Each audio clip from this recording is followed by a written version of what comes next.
Mateus capítulo 25, versículo 1 até o versículo 13.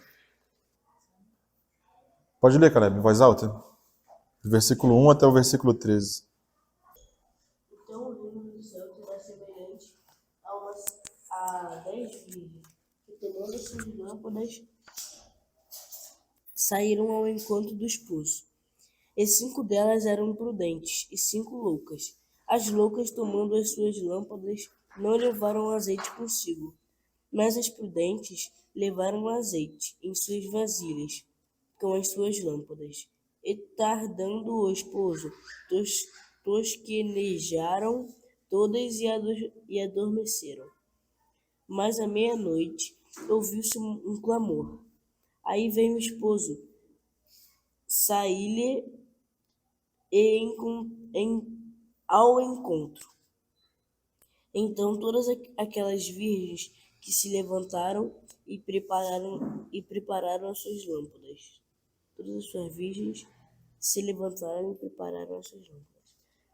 E as loucas disseram às prudentes: Dai-nos do vosso azeite, porque as nossas lâmpadas se apagam. Mas as prudentes responderam, dizendo: Não seja caso que nos falte a nós e a vós. Ide antes aos que o vendem e comprai-o para vós. E tendo elas ido comprá-lo, chegou o esposo, e as que estavam preparadas para entrar com ele para as bodas,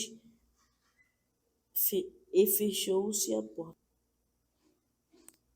11. E depois chegaram também as outras virgens, dizendo: Senhor, Senhor, abre-nos a porta. E ele respondendo disse: Em verdade vos digo que não vos conheço. Vigiai, porque não sabeis o dia nem a hora que o Filho do Homem há de vir. Amém. Hebreus capítulo 6, versículo 4.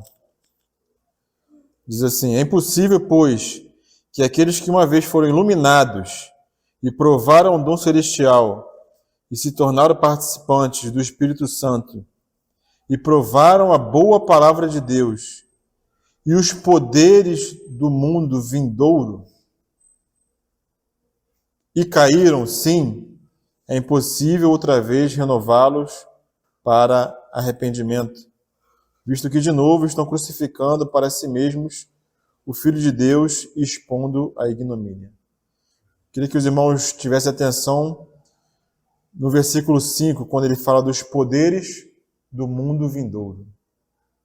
Gálatas, capítulo 3, versículo 5. Aquele, pois, que vos concede o Espírito e que opera milagres entre vós, porventura o faz pelas obras da lei ou pela pregação da fé? Senhor, nós oramos a Ti mais uma vez, Senhor Deus, suplicando, Senhor Deus, a Tua graça, Senhor Deus, a Tua capacitação, porque nós queremos entender, Senhor Deus, a Tua palavra, queremos conhecer a Tua pessoa, Senhor Deus, e queremos, Senhor Deus, ser transformados pelo Teu Espírito, queremos ser uma luz nessa terra, Senhor Deus, iluminando as trevas, Senhor, e queremos experimentar, Senhor Deus, o dom do Teu Espírito Santo, Senhor. Ajuda cada irmão aqui nessa noite, que o Senhor possa nos despertar nessa noite, Senhor Deus, possamos ter atenção a tudo aquilo que o Senhor falará conosco, Senhor Deus.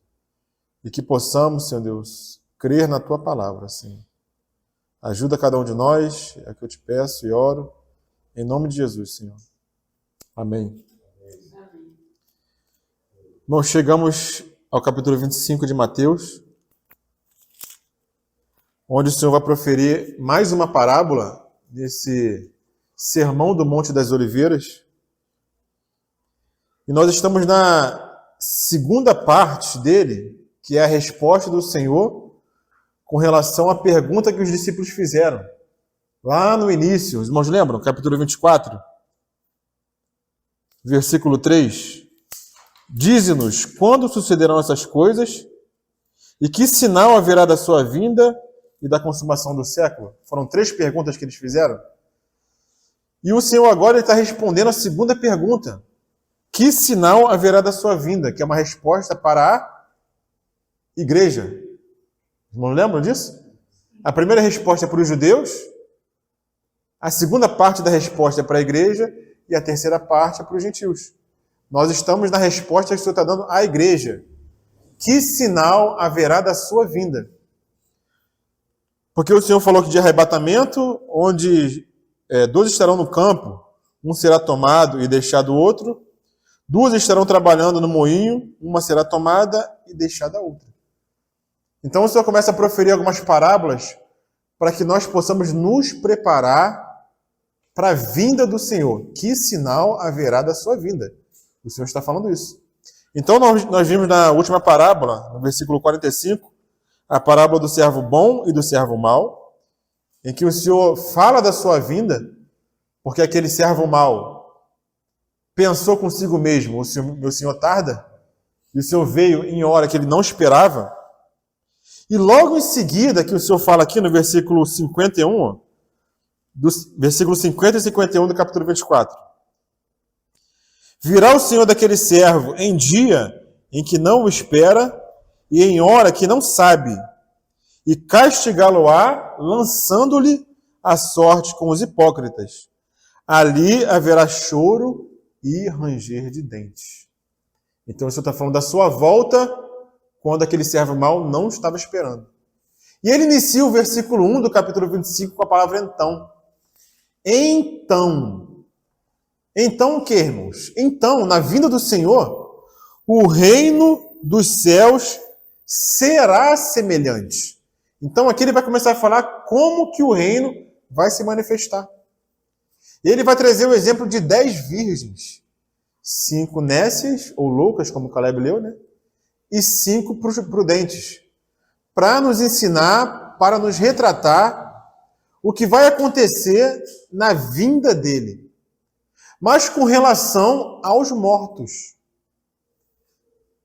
Porque os 2 servos da parábola anterior representam os vivos, só que as 10 virgens representam todos aqueles que estão mortos na vinda do Senhor. Então o Senhor vai falar o que vai acontecer com os mortos. Eu sei que tem muitos irmãos que já têm algum conceito formado com relação a essa parábola das 10 virgens. Muitos acreditam ou creem que essa lâmpada que as virgens carregam representa o espírito humano regenerado. Né? O azeite na vasilha representa o encher desse espírito que extravasa até encher a alma. Né? Porque a pessoa tem um espírito transformado, regenerado, nasceu de novo, essa é a lâmpada. E a vasilha cheia de azeite é a alma, nossa alma transbordando esse óleo que vem do Espírito. Mas eu queria trazer para os irmãos aqui uma outra visão, uma visão diferente dessa parábola. Nós temos o que, irmãos? E eu também acreditei muito tempo nisso, que as virgens prudentes representam todos aqueles santos, todos aqueles fiéis que têm uma vida íntima com o Senhor, que expressa isso em obras, que toma a sua cruz a cada dia e que é um vitorioso. Amém? Essas são as virgens prudentes, assim como nós conhecemos. E quem são as virgens nécias, as virgens loucas? É aquele cristão que peca, que não tem uma vida santificada, é um crente carnal. Não é assim que nós conhecemos, mais ou menos? Não sei se todos têm essa mesma visão, né? E aí a gente viu, com relação à parábola da semana passada, do servo bom e do servo mau, que muitos estarão na condição do servo mau. Mas aqui, essa parábola aqui é diferente, irmãos, porque ele inicia da seguinte maneira. Então, o reino dos céus será. Ele aponta para o futuro. O Evangelho de Mateus é o que mais fala do reino dos céus, né? É o que mais fala, irmão. Acho que tem mais de 30 30 vezes que ele repete essa expressão, o reino dos céus. E às vezes o reino dos céus ele fala que né? O reino dos céus está próximo, ou o reino dos céus é semelhante a, né? Mas aqui ele fala diferente, ele fala que o reino dos céus será semelhante. Ele será semelhante a 10 virgens que, tomando as suas lâmpadas, saíram a encontrar com o noivo.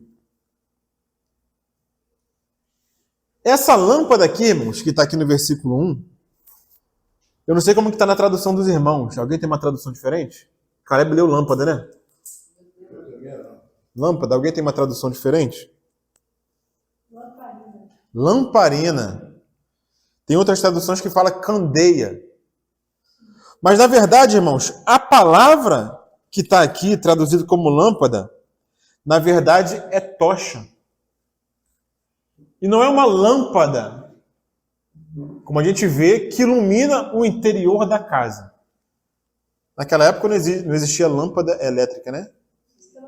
Existia uma lamparina, uma candeia, né? E essa candeia servia para quê, irmãos? Para iluminar o interior da casa.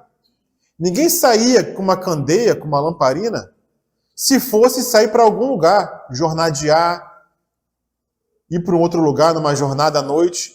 A candeia não servia para isso. Quando alguém ia jornadear para algum lugar, ele usava uma tocha, que era feita de um tubo, né? Muitas vezes um chifre, onde tinha óleo ali embaixo, e colocava ali um pano, né? Encharcado de óleo em cima, e aquele fogo pegava ali, e era difícil de apagar, né? Então a tocha, irmão, serve para uma caminhada exterior, enquanto a lâmpada serve para iluminar o interior. Então a palavra aqui, irmãos, ela não é lâmpada, a palavra aqui é tocha. Mas qual a diferença de ser tocha e de ser lâmpada? Irmãos, faz uma diferença tremenda na interpretação dessa parábola.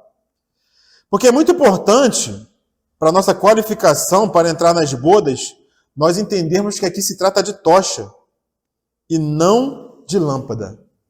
Por quê, irmãos? Porque isso tem a ver com a nossa obra e com os dons do Espírito. Calma, a gente vai devagar para a gente tentar explicar para os irmãos o significado disso. Então a candeia, ela se refere a uma luz que ilumina dentro de casa, enquanto a tocha ilumina fora da casa. A tocha, irmãos, ilumina o mundo em trevas. O Nélios trouxe um versículo que fala disso, né? Da iluminação das trevas. Essa tocha serve para iluminar o mundo em trevas. Lembra daquela parábola da dracma? Muito bom, ouvido. Muito bom. E por que essa tocha era para iluminar externamente? Porque elas saíram. Isso que o Malvino falou, né? Lembra daquela parábola da dracma perdida? O que aquela mulher acendeu para poder procurar a dracma para iluminar a casa? Ela acendeu uma candeia. Não foi uma tocha. Ninguém usa uma tocha para iluminar dentro de casa. Usa uma candeia, usa uma lâmpada, usa uma lamparina, né? Então, quando aquela mulher foi procurar a dracma perdida, ela acendeu uma candeia. Porque a candeia serve para iluminar o interior da casa, né? Quando aqueles soldados, os sacerdotes, junto com Judas, eles foram prender Jesus lá em João, né? Está lá em João. Aqueles sacerdotes, aqueles soldados, eles chegaram lá com o quê? Com porretes e com tochas. E é a mesma palavra aqui de Mateus 25, que é usada lá em João, que eles foram prender o Senhor com tochas. Então, o entendimento errado do que uma palavra diz muda tudo, irmãos. Primeiro no nosso conceito e depois na nossa experiência. Porque se a gente interpreta errado, entende errado, a gente vai ter aquilo como conceito e aquele conceito vai afetar a nossa experiência, vai afetar a nossa conduta, né? Então nós temos que ficar com o quê, irmão? Temos que ficar com a Bíblia. Essa palavra aqui, ela é tocha. Mas tem alguns irmãos que interpretam essa lâmpada aqui como se fosse um espírito humano regenerado. Irmãos conhecem essa interpretação, essa linha? Né? O André conhece. Malvino também, né? Muitos irmãos interpretam que essa lâmpada é o quê? É quando nós nascemos de novo e o Espírito vem habitar em nós. Nosso Espírito é regenerado. Essa é a lâmpada. Por quê? Por causa de Provérbios capítulo 20. Vamos lá, Provérbios capítulo 20. Provérbios capítulo 20, versículo 27.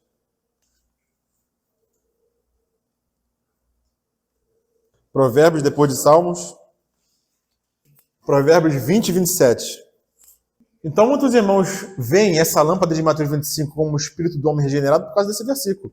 Que fala assim, o Espírito do homem é a lâmpada do Senhor, a qual esquadrinha todo o mais íntimo do corpo. Então, a lâmpada aqui, ela esquadrinha o quê, irmão? O que está escrito aqui? O íntimo, esquadrinha o interior. Então, aquela lâmpada de Mateus 25 não pode ser essa lâmpada, essa candeia. Tem que ser uma tocha, porque a tocha serve para iluminar exteriormente, iluminar fora. Mas qual o problema, irmãos? Se essa palavra em Mateus 21 fosse lâmpada, essa lâmpada seria o Espírito do homem regenerado. Mas acontece que a palavra não é lâmpada, é tocha. É diferente. Se fosse candeia lá em Mateus 25, beleza. Essa lâmpada seria o Espírito do homem regenerado e a vasilha cheia de azeite seria a alma do homem preenchida por esse mesmo óleo. Esse óleo que extravasa do Espírito até a alma. Mas acontece que a palavra lá não é lâmpada. A palavra lá é tocha. E só o fato de não ser candeia e nem lâmpada, e sim tocha, muda toda a questão. Muda todo o assunto. Porque se a tocha queima para o lado de fora, ela fala de uma luz que ilumina o mundo.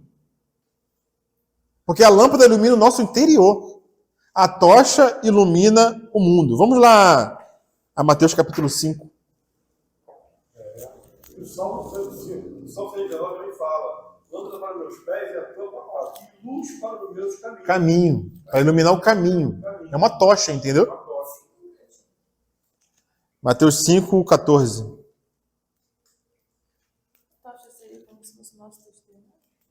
Amém. Olha que a Aline falou.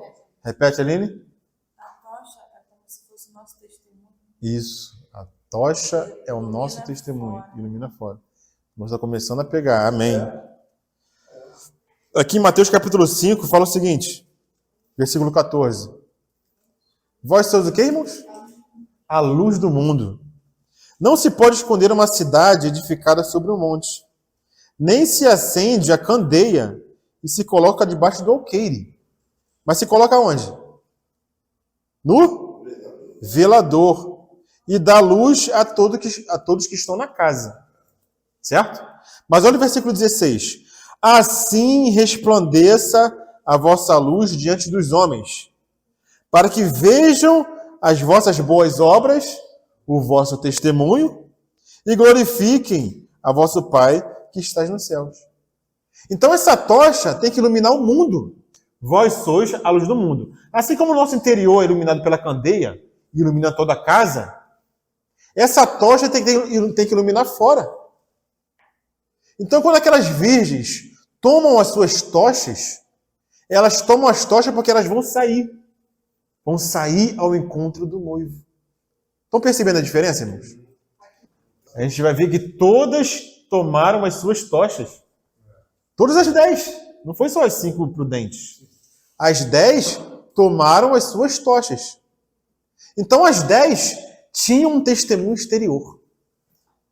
As 10 tinham obras que eram vistas pelos homens. As 10 iluminavam o mundo. Todas as 10. Porque não é assim que fala no capítulo 25? Então o reino do céu será semelhante a 10 virgens, que tomando as suas tochas, saíram a encontrar um noivo. Todas as 10. Todas as 10 tinham as tochas. A diferença é que, eu acho, né? 5 é insensato. A gente vai chegar na diferença. Porque a gente gosta muito de fazer o quê, irmãos? De olhar a diferença. Mas a gente esquece, irmãos, que tem muita semelhança, irmãos, entre as virgens, entre as nécias e as prudentes. Sabe quantas semelhanças tem entre elas? No mínimo 7. 7 semelhanças. E uma diferença. Uma só. Fala, Caleb. Então, a minha mãe ela falou que a tocha é o testemunho, não é? Isso, é a obra. Que a gente dá ao mundo. estudar sobre a palavra. Testemunho de vida, né? Sim. Aí, na parábola das 10 virgens, o Senhor disse que as 5 prudentes pegam as suas tochas e vão ao encontro do noivo. Sim. O noivo é Deus. É não Jesus. É Jesus, né? Jesus.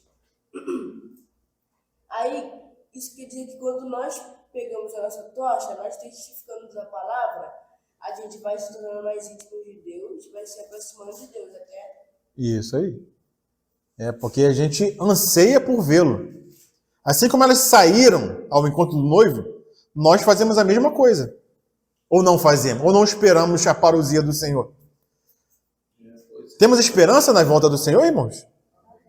Então tudo que a gente faz é esperando o noivo. Queremos encontrar o noivo. E essas tochas é para iluminar o mundo, é para a obra não ser palha, feno e madeira, né? Isso. Para ser... O que é a tocha iluminando o mundo? São as nossas boas obras. E é uma coisa, isso é tremendo, né? Eu estou aprendendo até coisa nova aqui. Agora, uma coisa interessante é que a gente fala de compartilhar tudo, né? Mas isso elas não poderiam compartilhar. Mas o que elas não poderiam compartilhar? O óleo. Mas o que é esse óleo? Vamos chegar lá. Vamos chegar no óleo. Então essa tocha, irmãos, é a obra dos filhos de Deus que iluminam o mundo. Essa tocha não representa o espírito regenerado. Porque a palavra não é candeia, não é lâmpada, é tocha. Né? É aquilo que o mundo vê em nós. Isso, aquilo que o mundo vê, aquela luz, né? Então, a palavra ali é tocha, que significa que essas virgens todas, elas tinham obras cristãs como evidência de que nasceram de novo. Porque a fé sem obras, ela é o quê? A fé sem obras é morta. Então, todas tinham obras que evidenciavam que elas tinham o Espírito habitando nelas. Né? Vamos lá, João, capítulo 18, versículo 3. Não vamos a João, não. O João a gente já viu. Eu iria ler aquela passagem que os soldados iriam prender o Senhor e foram com tochas. Vamos a Filipenses. Filipenses, capítulo 2, versículo 15. Filipenses 2,15. Vamos ler do 14, né? 14 e 15. Fazei todas as coisas sem murmurações, nem contendas, para que sejais irrepreensíveis e sinceros, filhos de Deus, inculpáveis no meio de uma geração corrompida e perversa, entre a qual resplandeceis como astros no mundo. Astros no mundo, né? Alguém tem uma outra tradução? Luzeiros. Era assim, né? Isso, esse luzeiro, essa luz que ilumina o mundo. O que nós temos que fazer, irmãos, para nos tornarmos irrepreensíveis e sinceros, filhos de Deus, inculpáveis no meio de uma geração pervertida e corrupta? Nós temos que resplandecer como luzeiros. Se nós não resplandecemos, se nós não iluminamos o mundo, se nós não temos testemunho, se nós não temos boas obras, será que nós vamos ser irrepreensíveis diante do Senhor? Inculpáveis diante do Senhor? Então, irmãos, vamos ligando uma coisa a outra. O luzeiro com a obra, e em virtude disso, ser inculpável diante do Senhor. Amém? Márcio, é como assim, nas nossas orações, né? Que enxerga em nós, na nossa face, a luz, né? Sim. A luz. Então, assim, são os nossos testemunhos. É o nosso testemunho, é o nosso caminhar de vida, né? Refletindo a vida do Senhor. Aí, no caso, é a tocha. Mostrando a face de Cristo e não a nossa face. Isso, irmãos, todas as 10 virgens tinham. Porque todas tinham a tocha, todas tomaram a sua tocha. Então, como que a gente vai falar que as virgens nessas eram carnais? Eram mundanas? Elas tinham... A necessidade delas vai aparecer em uma única diferença, porque em todo o resto Elas eram iguais. Você falou 7, né? No mínimo 7. Uma coisa ela não tinha. Coisas semelhantes. Uma coisa as 5 tinha, a outra não tinha. Uma coisa só. Então vamos caminhar por cada semelhança dessas, irmãos. Vamos lá. Primeira semelhança. Todas eram virgens. O que quer dizer ser virgem, irmãos? Ser virgem, para nós nos tornarmos virgens, é somente nascer de novo? Será que é isso? O que é virgem? Será que todos os cristãos, todos os crentes, podem ser considerados virgens? Virgem chega na plenitude de uma nova criatura. É ser maduro, eternamente transformado. Sim. Quando a gente fala de virgindade, né? Falando de virgindade, virgem, lembra o quê? Pureza. Virgem lembra pureza. Incorrupção, sem mácula, sem mancha. Isso é virgem. Será que todos os crentes, todos os cristãos, cristão que nasceu de novo, tá, irmãos? Não estou falando aquele que diz que é cristão, mas não nasceu de novo. Está ali no meio. Não. Eu estou falando de crente. Né? O ímpio é ímpio. O ímpio é ímpio. Não estou falando de ímpio. Estamos falando de cristão. Será que todos os cristãos podem ser considerados virgens, irmãos? Não, né? Como que um cristão que é carnal, como que a Bíblia chama ele? Um crente carnal, um crente mundano. É crente, é do Senhor, é nascido de novo, mas anda em pecado. Não virgem, mas a Bíblia tem uma palavra. Carnal, mas também tem uma outra, em contraposição à virgem. Vamos lá então. Tiago, capítulo 4, versículo 4. Tiago 4:4. Como que a palavra chama um crente carnal, um crente mundano? Vamos ver algumas traduções, né? Adúlteros e adúlteras. Não sabeis vós que a amizade do mundo é inimizade contra Deus? Portanto, qualquer que quiser ser amigo do mundo, constitui-se inimigo de Deus. Ele está falando aqui para crente, irmãos. Um crente dividido. Um crente que crê no Senhor, mas também ama o mundo. Como que esse crente é chamado? Infiéis. Mas tem tradução, a tradução correta é adúltero. Que ele está dividido. Ele é do Senhor, mas também trai o Senhor com o mundo. Então, como é que o Senhor chama um crente carnal? Adúltero. Certo? Porque a virgindade está ligada à pureza. Vamos lá aqui a 2 Coríntios, capítulo 11. O que Paulo fazia, irmãos, com os coríntios? 2 Coríntios, capítulo 11. Versículo 1 e 2. Me suportai um pouco na minha altura.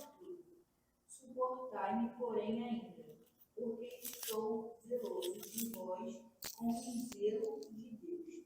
Porque vós tenho preparado para vos apresentar como uma virgem pura a um marido, a saber, a Cristo.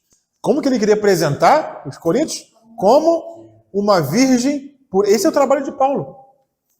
Ele queria apresentar os irmãos como uma virgem pura. Então a virgindade está ligada à pureza. Está ligada à santidade. Está ligada à falta de mancha, irmãos. Então vamos quebrar alguns conceitos aqui. Amém? Irmãos, no mínimo, para a gente ser virgem nécia, a gente tem que ter santidade. Por aí. No mínimo, irmãos. Para ser uma virgem nécia, tu tem que ter uma vida pura, uma vida santa, uma vida que ilumina o mundo, que dá testemunho. Mas muitas vezes a gente tem um conceito de que a virgem nécia é aquela que anda em pecado, né, que não é vencedor, que não vai reinar. Não é assim não, irmãos. A gente vai ver o porquê da loucura dela, o porquê da necessidade dela, o porquê da falta de sabedoria. Existe um motivo para que elas sejam consideradas nécias, né? Todas as 10 são virgens.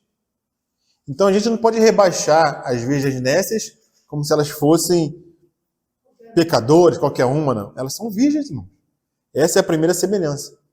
Segunda, todas as 10 saíram ao encontro do noivo. Não foi só as 5 prudentes que saíram. Todas as 10 saíram ao encontro do noivo. Oi? E levaram suas tochas. Essa é outra semelhança que a gente vai ver lá na frente, né? Esse caso foi ressuscitado. Mas não, aqui ainda elas nem morreram ainda. Elas nem dormiram. Ainda não dormiu. Ainda não dormiram. Elas estão vivendo uma vida peregrinando nessa terra, assim como Abraão. Com a tocha. Abraão não saiu da sua terra para uma terra que ele não sabia aonde ir. Esse é o mesmo sair das virgens. Peregrinando nesse mundo. E não são desse mundo. Sim, vamos lá, Hebreus capítulo 11. Esse é o mesmo sair de Hebreus capítulo 11. Hebreus 11, 8. Fala assim: pela fé, Abraão, quando chamado, obedeceu, a fim de ir para um lugar que devia receber por herança. E saiu sem saber aonde ia. Essa é a peregrinação da fé, irmãos. É a obediência da fé. É o nosso peregrinar nesse mundo. É uma vida de fé nas promessas de Deus.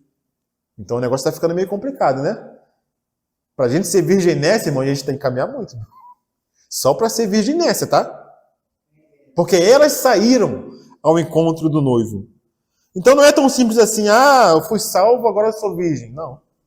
Você é salvo, ainda não é virgem. Tem que caminhar, tem que peregrinar, tem que sair nesse mundo. Tem que ter pureza. Tem que considerar a sua pátria não nessa terra. Tem que viver em tendas, assim como Abraão vivia em tendas. Não tinha um lugar fixo nessa terra. Aqui no capítulo 13 de Hebreus. Isso, capítulo 13, versículo 13. Fala assim: saiamos, pois, a ele fora do arraial. Fazendo o quê, irmãos? Levando o seu vitupério. Na verdade, não temos aqui cidade permanente, mas buscamos a que há de vir. E a gente conhece muito crente que tem cidade permanente aqui, não tem, irmão? Ele quer ter sucesso, ele quer ter uma vida próspera, ele quer a bênção do Senhor, mas não quer o abençoador. Esse crente considera a sua pátria celestial, irmão? Não considera, não pode ser considerado aquele que sai fora do arraial, levando o vitupério de Cristo. Aquele que o André leu, né? Nosso tempo de tribulação momentânea, passageira, é levar o vitupério de Cristo. E essas virgens saíram ao encontro do noivo. Amém, irmãos? Terceira semelhança. Elas saíram, não saíram? Saíram para quê? Para encontrar o noivo. Todas as 10 tinham a esperança da parousia do Senhor. É como se fosse Nós hoje. Esperando a vinda do Senhor. Mas tem muito crente que não espera a vinda do Senhor. Quando você fala na volta do Senhor, não, espera mais um pouquinho, Senhor, que eu ainda estou aqui, eu vou virar diretor da empresa, semana que vem, mês que vem vou ser promovido, calma um pouquinho. Agora que eu estou dando certo nessa terra, pô, o Senhor quer voltar? Não tem crente que é assim, não? Deixa eu casar primeiro, deixa eu enterrar meu pai, deixa os mortos enterrarem seus mortos. Né? Então, a gente tem que ter cuidado com esse sentimento, irmãos, porque a nossa esperança está na volta do Senhor. O que aconteceu com o servo mau, lembra, da semana passada? Oi? Não, mas o que aconteceu com ele? O que ele pensava consigo mesmo? Pô, meu senhor tarda, está demorando. Vou fazer o quê? Vou espancar meus conservos. Sai pra lá. E começou a pecar, beber com os ébreos. Né? Pedro fala, né, cara? Os homens dizem que a demora do Senhor. E fala, o Senhor tarda, né? Desde quando os pais viviam, as coisas permanecem a mesma coisa. E nós não vimos semana passada que o servo mau era cristão? Era servo? Era filho? Né? Então esse servo mau pode ser considerado virgem só porque é do Senhor? Não pode. Não pode. Então essa foi a terceira semelhança. A terceira semelhança? Isso. Todas eram virgens. Todas eram virgens. Segunda, todas saíram. E a terceira? Para encontrar o noivo. A esperança da volta do Senhor. Assim como fala 2 Timóteo. Como é que Paulo fala em 2 Timóteo? Desde agora a coroa da justiça me está guardada, a qual o Senhor, justo juiz, me dará naquele dia. E não só a mim, mas também a todos os que amarem a vinda do Senhor. Elas amavam a vinda do Senhor, porque saíram para encontrar o noivo. Quarta semelhança. Todas tomaram as suas tochas. Ou seja, todas elas tinham obras de justiça. Todas elas iluminavam o mundo. Todas elas davam testemunho do Senhor. Não de si mesmas, mas davam testemunhos do Senhor. As tochas são para iluminar o caminho de trevas, enquanto elas andam nesse mundo. Como nós lemos lá em Filipenses capítulo 2, versículo 15. Então as suas obras brilhavam diante dos homens. Quinta semelhança. Agora chegou a hora delas dormirem. Elas dormem no mesmo tempo. Todas elas dormiram. E o dormir aqui não é negativo. Porque às vezes existe um dormir que é negativo.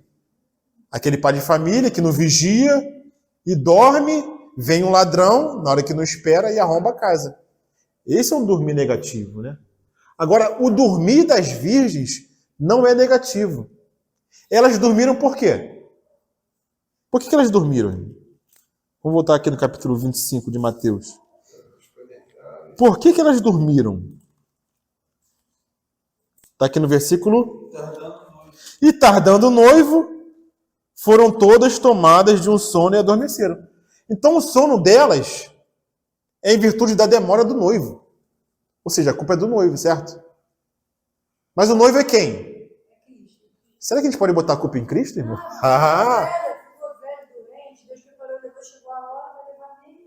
Então esse dormir aqui não é negativo. Para quem espera o Senhor, assim, não parece isso, irmãos. Para nós que esperamos o Senhor, a gente quer que o Senhor venha. Não parece que o Senhor está tardando? Mas para aquele que não espera, o Senhor vai vir de repente, na hora que ele não espera, porque ele não está esperando. Né? Aí o Senhor vem de repente. Então, como o Senhor tardou em vir, a gente está falando dos santos na história da igreja, nesses 2000 anos, e as virgens nécias e prudentes representam os mortos, todas dormiram. E esse dormir representa o quê? A morte delas, morte física. Então, todas dormiram. O dormir na Bíblia como morte só é usado para crente, irmãos. Não existe na Bíblia essa expressão de dormir para ímpio quando morre. Só para crente. Ele morreu. Certo? Assim como o Senhor falou de Lázaro. Não, Lázaro dorme. Aí eu digo, se dorme, então está salvo, né? Porque só está dormindo. Aí o Senhor teve que explicar. Não, eu estou falando da morte dele. Né? Então esse dormir é simplesmente a morte. O descanso. Também no mesmo tempo, enquanto que o rico morreu. Foi sepultado. Sim, ele morreu, né? Não dormiu, morreu. Então, esse sono delas, irmãos, não é negligência, não é preguiça. Não é algo negativo, né? É algo positivo. Sexta semelhança. Elas dormiram, todas dormiram, né? Até o mesmo tempo do grito. Porque elas ouviram um grito. Então todas dormiram até aquele momento. Então elas ressuscitaram ao mesmo tempo. Porque quando ouviu o grito, o que aconteceu? Só 5 levantaram? Todas acordaram. É aquele grito do anjo. Eis o noivo. É a parousia do Senhor. É a vinda do Senhor até as nuvens. Um momento que vai acontecer a ressurreição. Elas vão acordar. Oi? Isso, é a trombeta tocando. É a voz do arcanjo, lá de Apocalipse. Certo?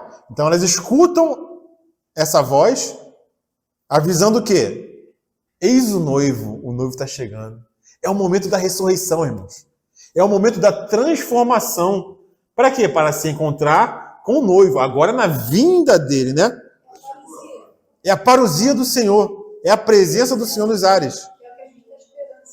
Isso, se estivermos vivos e formos considerados primícias, seremos arrebatados. E os que dormem se precedem. Se estivermos mortos, se não foi por martírio e formos consideradas virgens, ressuscitaremos junto com as virgens. Né? Se morremos martirizados, dando a vida pelo Senhor, ressuscitaremos com filho e varão no início da tribulação. Isso tudo a gente já viu, né, irmãos? Então, elas se levantam, é a sétima semelhança, elas se levantam juntas. Todas as 10 se levantam juntas. Porque essa é a primeira ressurreição. E quem é que participa da primeira ressurreição? Ímpio participa da primeira ressurreição? É só crente. Então, as virgens nécias também não podem ser consideradas ímpias. Alguém que não crê no Senhor, que tem só uma aparência de cristã, mas na verdade não é. Porque elas ressuscitam nesse momento, na parousia do Senhor. E a oitava semelhança, todas preparam as suas tochas, quando ressuscitam. Elas tomaram suas tochas no início, para peregrinação nessa terra, e quando ressuscitam, elas também tomam as suas tochas.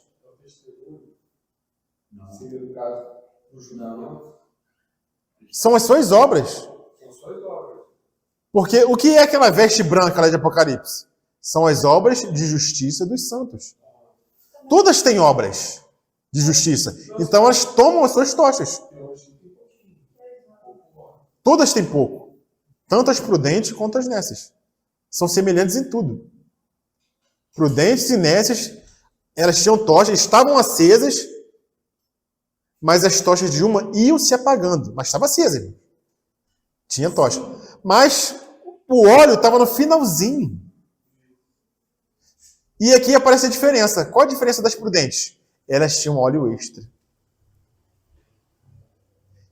Estava também no finalzinho o óleo delas, das prudentes. Mas elas estavam tranquilas, por quê? Porque tinham óleo reserva, tinha um depósito. Esse depósito é de obras também, de oração.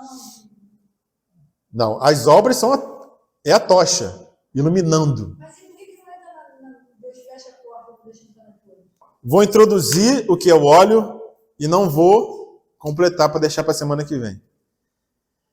Então, vimos as semelhanças, certo, Horaci? Só tem uma diferença.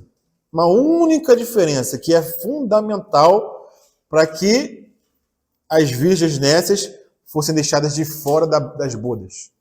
A gente não vê no final que elas foram lançadas para as trevas, para a disciplina. Não existe isso para as virgens, tá, irmão? A gente tem que considerar o que a palavra diz e o que a palavra também não diz. Tem alguma coisa aqui no final do versículo 13? Não vos conheço. Vigiai. Não vos conheço. É sério. Mas não é tão sério quanto o servo mau e quanto esse servo que não tinha as vestes nupciais. Será que o foco aqui não é perseverança? Elas são perseverantes. Nessa terra elas perseveraram, mas faltou uma coisa. Então 5 eram nécias e 5 eram prudentes. Vamos falar para os irmãos o que é fidelidade. O que é fidelidade, irmãos? Fidelidade consiste em se preparar para o que o Senhor quer encontrar em você agora. Isso é fidelidade. O Senhor quer encontrar algo em você agora e você se prepara para isso. Certo? O que é prudência? Prudência consiste em você se preparar para o que o Senhor deseja encontrar em você no futuro. Isso é prudência. Então, prudência fala de quê? Do futuro. Tem muitos hoje que querem guardar alimento, né?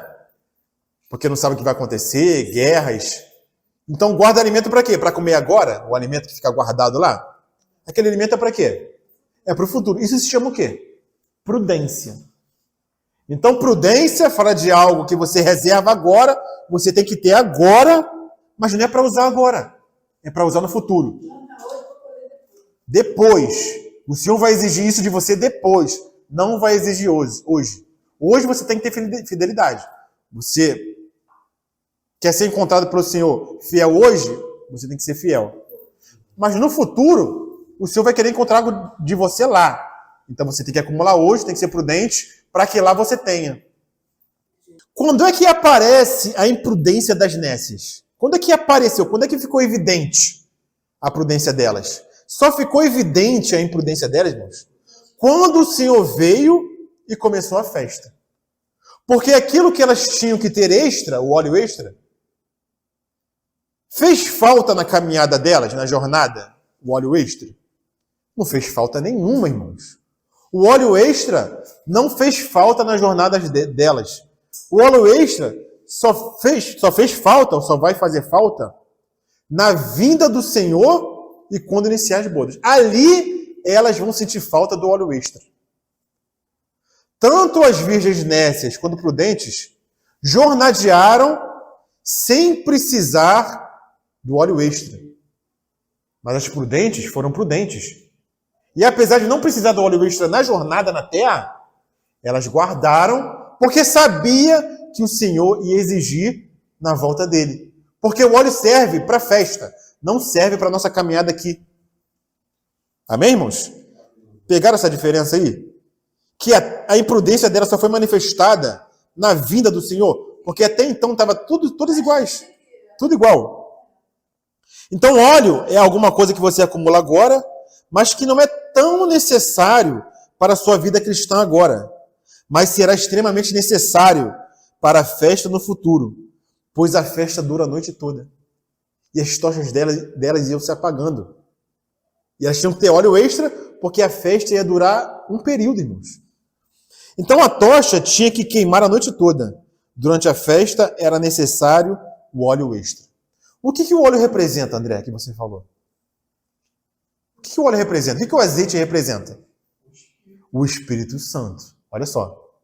O óleo representa o Espírito. Nisso tem discussão? Não tem discussão, né? Todo mundo sabe que o azeite representa o Espírito. Mas o Espírito Santo na vida do cristão tem dois aspectos. E eu vou encerrar aqui. O Espírito Santo na vida do cristão tem dois aspectos. O primeiro, o aspecto de vida, que diz respeito ao caráter, à sua transformação pessoal. Esse é o primeiro aspecto do Espírito.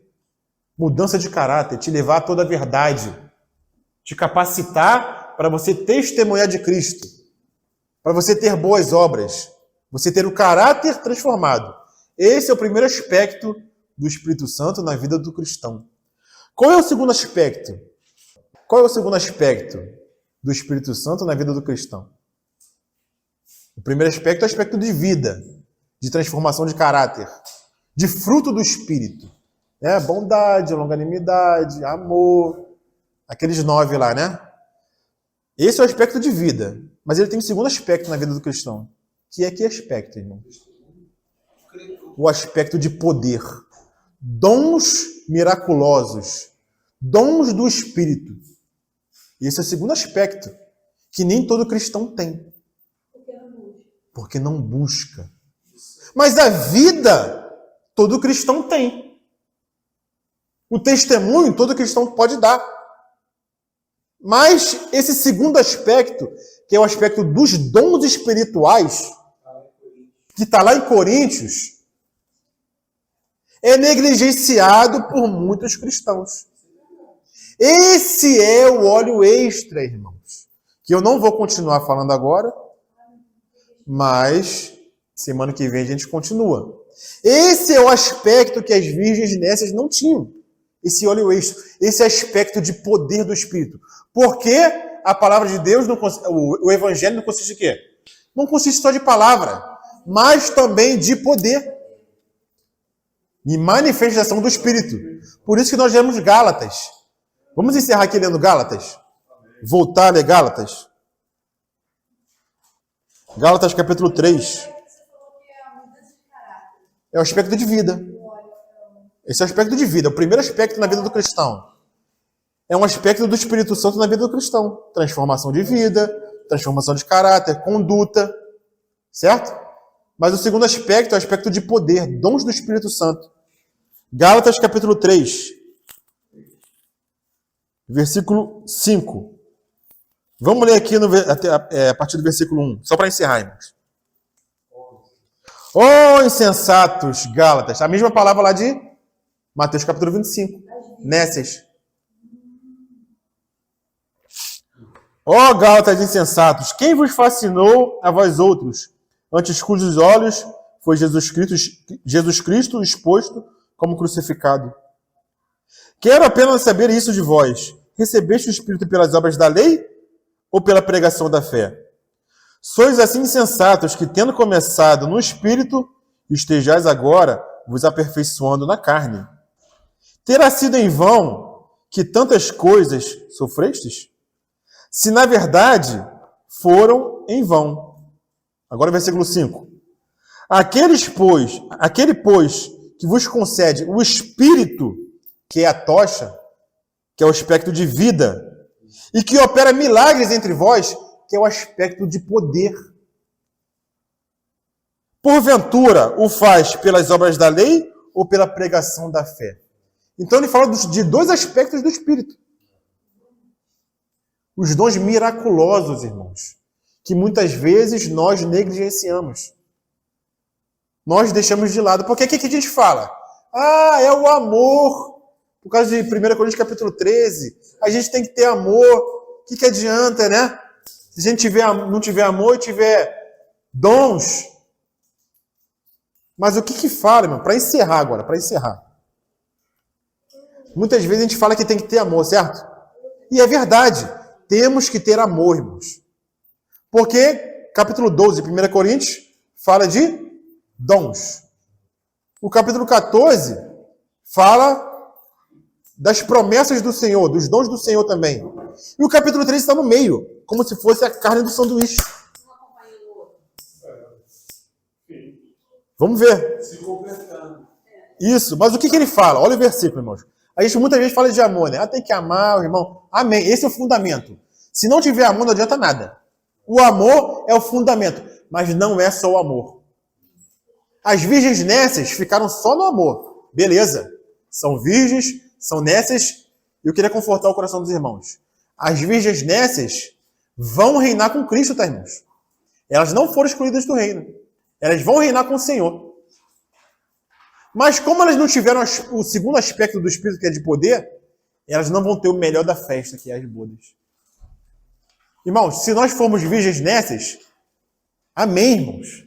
Prefiro ser virgem nécia do que ser excluído do reino, do que ser disciplinado, servo infiel.